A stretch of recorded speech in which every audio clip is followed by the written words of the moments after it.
Hey y'all, this your boy E White with Dark Horse Coins. So I know a lot of people feel like they don't have a lot of money, and that because of that they cannot invest. That is not true at all. In fact, you not having a lot of money actually makes you more dangerous than someone who does have a lot of money.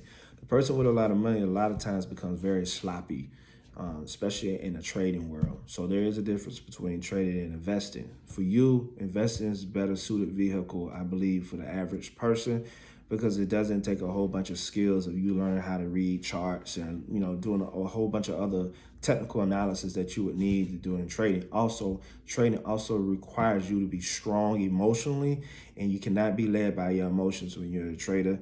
And also, it's a little bit for investor too, but mainly for a trader, you'll get ate up bad, especially if you don't have a lot of personal development under your belt.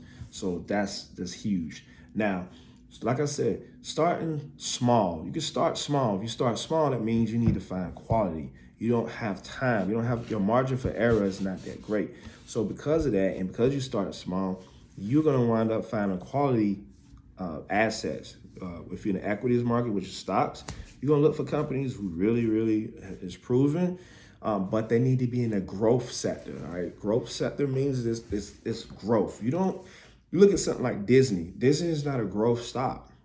All right, it's a legacy stock, meaning that you already have that stock is already has matured, and yes, it can grow over time, but you're not going to see the massive growth like you did if you see like what happened with Bitcoin or some of the other cryptocurrencies. All right, so that's a whole nother subject when it comes to growth sectors.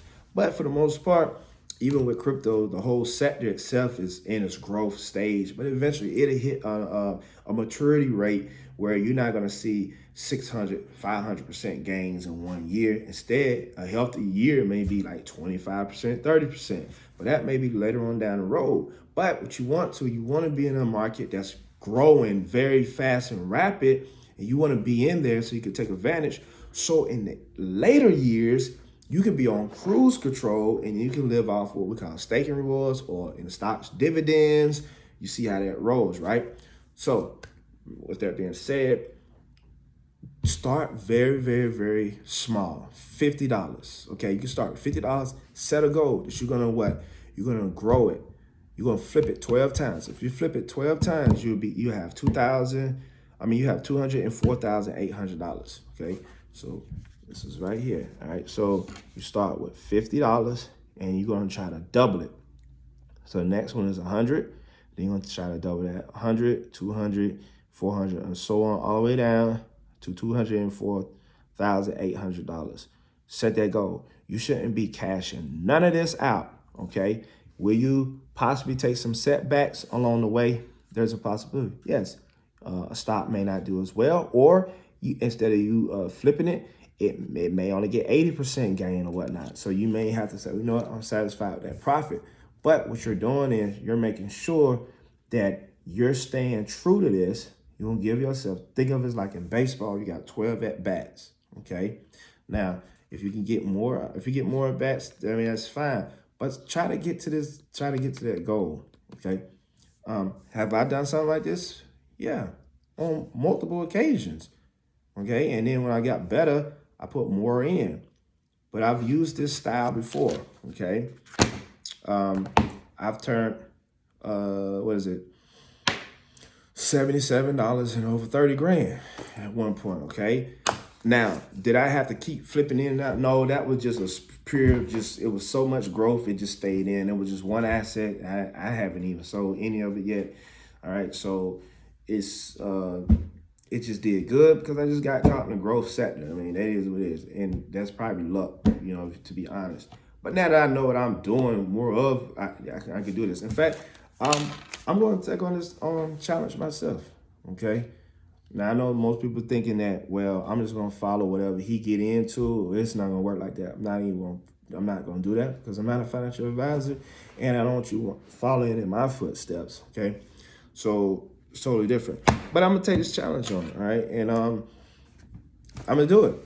I have my own I have my portfolio doing other things too, but yeah, I started tonight. I'm gonna take $50, try to grow it. I got 12 times to get it to 204 $1,800. Let's see. Okay. Some things I will tell you that I will be in. All right. So I give you that. Certain plays that I'm doing. Okay. But yeah, I think it'll be fun. And take this as a challenge for your family, guys. Like, damn, $50. Take $50, have a family meeting. And if y'all cannot get together with your family or friends and say, let's do a $50 challenge, let's meet once a week and let's talk about some assets or things we can get into. It don't even have to be in the stock market. It can be business. Hell, go buy something and resell it and keep flipping it, whatever. So if you want to do this with business, you take $50, you find something for $50 you can buy. This is just for simple math. You find something that's $1. Okay, you get 50 of them. So you got 50 items and you sell them for $2. Boom, now you got your 100. You can take the same thing, go get another $100 worth, sell it for what? $2. You got your 200. You get what I'm saying? It could be anything. It could be e-commerce. You go into the flea market selling something, your goal is to double. So if you get inventory for $3,200 worth of inventory on something, all you're trying to do is just flip that joker. Just double it. And just keep doing it. You get down here, you got $102,400. The average person is gonna try to what? They're gonna try to use that. Oh, let's go to Vegas. Oh, let me go buy this and that. No, we on a what? You got a goal. So your goal, your challenge is you're trying to flip that. And then once you meet the goal, then you celebrate. You take a percentage out or whatever the case. Do whatever you want. But earmark it. Earmark it as, I don't know, what if this was the children's investment fund or a college fund, or I want to pay off my house. So you may say this is the goal to pay off my house. So this is what you're doing. Traditionally, we're taught to what? Save. You save for your house. That don't make no sense, especially with the rate of inflation. No.